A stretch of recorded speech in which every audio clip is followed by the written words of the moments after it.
Hi friends, எல்லோரும் எப்படி இருக்கிறீங்க? நல்லா இருக்கீங்களா? இந்த நாள் இனிய நாளாக அமைய எனது வாழ்த்துக்கள். இன்றைக்கி வெள்ளிக்கிழமை காலையில் சீக்கிரமாகவே எழுந்திரிச்சு வீடியோ எடுக்கலாம். நான் சீக்கிரமாகவே எழுந்திரிச்சிட்டேன். காலையில் எழுந்திரிச்சதும் அம்மா எனக்கு சூடாக ஒரு காஃபி ஆற்றி கொடுத்தாங்க. அதுக்கப்புறம் பார்த்திங்கன்னா காளான் பிரியாணி செய்யலாம் அப்படின்னு சொல்லி தான் நான் ரெடி பண்ணிவிட்டேன். ஃபஸ்ட் நாள் நைட்டே நான் அதை வாங்கிட்டு வந்துட்டேன். வீடியோவில் காமிக்க மறந்துட்டேன். சரின்னு சொல்லிட்டு நான் இன்னைக்கு கோயிலுக்கு போகிற ஐடியாவே இல்லை. சரி போகலான்னு சீக்கிரம் கிளம்பிட்டா போகலாம் அப்படின்னு சொல்லிட்டு இருந்தேன். இதில் லைட் செட்டிங் வந்து சரியாக தெரியாதனால சரியாக தெரிய மாட்டேங்குது. நான் சீக்கிரமாகவே இதுக்கு ட்ரை பண்ணுறேன். அம்மா எண்ணெயை தண்ணி மாதிரி ஊற்றிட்டாங்க. எண்ணெய், கடுகு, கருவேப்பிலை, வெங்காயம் அதெல்லாம் போட்டு தக்காளியெல்லாம் நல்லா போட்டு வதக்கினதுக்கப்புறம் கொஞ்சம் உப்பு போடுங்க தேவையான அளவு. அதுக்கப்புறம் பார்த்திங்கன்னா காளானை போட்டாங்க. அதுக்கப்புறம் மசாலா பொடி வந்து நம்ம கறி மசாலா யூஸ் பண்ணலாம். நீங்கள் பிரியாணி மசாலா அந்த மாதிரி வேணுனாலும் யூஸ் பண்ணிக்கலாம். அப்புறம் மல்லித்தலை, புதினா தலை இந்த மாதிரி வச்சுருந்தீங்கனாலும் உங்களுக்கு என்ன இது மாதிரி எந்த அளவு தேவையோ அந்தளவு ஊற்றிக்கோங்க. நம்ம வந்து அரிசி எந்தளவு எடுத்துருக்கோமோ அதில் வந்து 2 மடங்கு தண்ணி ஊற்றி இது பண்ணிக்கோங்க. அப்படி தான் அம்மா செஞ்சாங்க. நான் வந்து பிரியாணி அரிசிலாம் யூஸ் பண்ணல. ரெகுலராக நம்ம வீட்டில் யூஸ் பண்ணுற அரிசியை யூஸ் பண்ணிட்டோம்.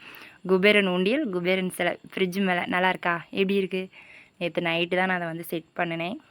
சின்ன சின்னதாக ஒரு நம்மளை சுற்றி ஒரு பாசிட்டிவ் எனர்ஜி. அவங்கள பார்க்கும்போது நமக்கு இருக்கிற கஷ்டம்லாம், நிறைய கஷ்டம் என்றைக்கு மறையாது, இருந்தாலும் கொஞ்சம் கொஞ்சமாக அது இது பண்ணுறதுக்கு தான் இந்த மாதிரி செட் பண்ணி வச்சு எனக்கு ரொம்ப பிடிக்கும். இது வந்து நான் வச்சு முடிச்சோடனே எடுக்காமல் மறந்துட்டேன். கடைசியில் சாப்பிட்றப்ப தான் எடுத்து அஜிஜோ நம்ம வீடியோ எடுக்க மறந்துட்டோமேனு எடுத்து இது பண்ணி சாப்பாடு நல்லா சூப்பராக செம்ம டேஸ்ட்டாக வந்துருச்சு.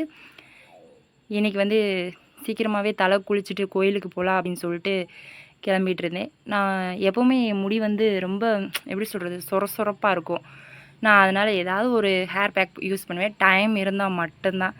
நான் வந்து இன்றைக்கி ரொம்ப சிம்பிளாக வந்து நல்லெண்ணெய் தான் வந்து தேய்ச்சிருக்கேன். ரொம்ப சொதனெலாம் தேய்க்கல. கொஞ்சமாக அந்த நம்ம நல்லெண்ணெய் வந்து ரொம்ப உடம்பு பாடி ஹீட்டாக இருக்கிறவங்க வந்து நீங்கள் தலைக்கு குளிக்கிறப்பெல்லாம் நல்லெண்ணெய் வச்சு தேய்ச்சி குளிச்சிங்கன்னா உங்களுக்கு வந்து உடம்பு ஹீட் வந்து கம்ப்ளீட்டாக குறைஞ்சிரும். முடி கொட்டுறது உங்களுக்கு வந்து ஸ்டாப் ஆயிரும். அப்புறம் முடி பார்த்திங்கன்னா நல்லா சைனிங்காக வலுவழுப்பாக இருக்கும். செம்பட்டை அந்த மாதிரி இருந்தால் கூட உங்களுக்கு வந்து மறைஞ்சிரும். நல்லா கருகருன்னு இருக்கும் முடி. ஒரு எண்ணெய் தேய்ச்சிட்டு ஒரு 1/4 மணி நேரம் வச்சுருக்கலாம். நிறைய தேய்ச்சிங்க அப்படின்னா ஒரு 1/2 மணி நேரம். அப்போ தான் அது நல்லா உள்ளே இறங்கும். வச்சுருந்துட்டு அதுக்கப்புறம் நீங்கள் போய் குளிச்சிடலாம். நான் வந்து ஒரு 10 நிமிஷம்தான், சும்மா லேசாக தான் அந்த சொரப்பு இல்லாமல் இருக்கிறதுக்காக எண்ணெய் தேய்ச்சிருந்தேன். குளித்து முடிச்சுட்டு இது பண்ணியாச்சு. சிக்கே என் தலையில் அவ்வளோ சீக்கிரம் எடுக்க முடியாது. தலையும் சரியாக காயலை. இன்றைக்கி ஒரு குதிரவாலை மட்டும் போட்டு கிளம்பிட்டேன். இன்றைக்கி வந்து நான் வீட்டில் சாமி கும்பிட்டேன். அப்புறம் வீட்டில் இருக்கிற சாமி வந்து கோச்சுக்குள்ளே வீட்டில் சாமி கும்பிட்டுட்டு இன்றைக்கி எங்கள் ஊர் காளியம்மன் கோயிலையும் போய் நான் சாமி கும்பிட்டுட்டேன். பூஜை பண்ணுறப்ப என்னால் வந்து கும்பிடவே முடியல. நான் வேலை முடிச்சுட்டு வரக்குள்ளேயே பூஜை பண்ணிடுறாங்க. அதனால் எங்கள் ஊர் கோயிலையும் சாமி கும்பிட்டுட்டு இன்றைக்கி நாகம்மா கோயிலுக்கு தான் போகலான்னு சொல்லி பிளான் பண்ணியிருந்தோம். இந்த கோயில் நான் ஃபஸ்ட் டைம் இப்போ தான் போகிறேன். நாகம்மா கோயிலுக்கு தான் போகலான்னு சொல்லி போயிருந்தோம். இப்போ தான் ஃபஸ்ட் டைம் போகிறதுனால ஃபஸ்ட்டு கோயில் எங்கே இருக்குன்னு எனக்கு தெரியல. ஆனால் கேள்விப்பட்டிருக்கேன். அங்கே பக்கத்தில் கேட்டு தான் போனோம்.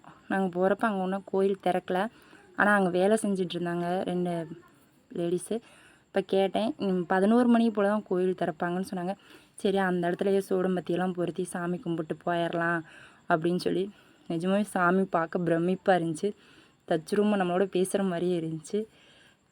ஒத்தையில் சத்தையில் போகிறோம், பூச்சி விட்டெல்லாம் கண்ணுக்கு தட்டுப்படக்கூடாது அப்படின்னு சொல்லிட்டு சாமி கும்பிட்டுட்டு மனசு திருப்தியாக இருந்துச்சு. நம்ம அங்கேயும் இங்கேயும் அலையிறோம், ஒரு கோயிலுக்கோ எங்கேயுமே போக முடியல. வேலை வேலை வேலை, குடும்பம் வேலை, இதையே பார்த்துட்ருக்கோம். இது கூட ஒரு மனசு திருப்தி நல்லா இருந்துச்சு. நிம்மதியாக திருப்தியாக சாமி கும்பிட்டுட்டு வந்தேன். சபானா வந்து அவங்க முஸ்லீமில், அதனால் வந்து அவங்க சாமி கும்பிட வரல. அவனுக்குள்ளே வந்து எல்லாம் முழுகிட்டு இருந்தாங்க. அதனால் நான் இங்கே வந்து நாகம்மா சிலைக்கிட்ட வந்து சாமி கும்பிட்டுட்டு, சாமி எங்களை ரொம்ப உயரத்தில் கொண்டு போக வேண்டாம், ஏதோ நாங்கள் வாழ்கிற வாழ்க்கையை கொஞ்சம் மன நிம்மதியோடு வாழ்ந்தால் போதும் அப்படின்னு சொல்லிட்டு இன்றைக்கி என்னமோ ரொம்ப ஒரு மனம் உருகி சாமிக்கிட்ட ரொம்ப நாள் கழித்து வேண்டி சாமி கும்பிட்டுட்டு வந்தோம். அப்படியே ஒரு 10 நிமிஷம் அங்கே ரிலாக்ஸாக இருந்துட்டு அதுக்கப்புறம் தான் நான் அங்கேருந்து கிளம்புனேன். கொஞ்சம் முன்னாடியே போனதுனால சாமியை மனசு திருப்தியாக கும்பிட்டுட்டு கிளம்பியாச்சு.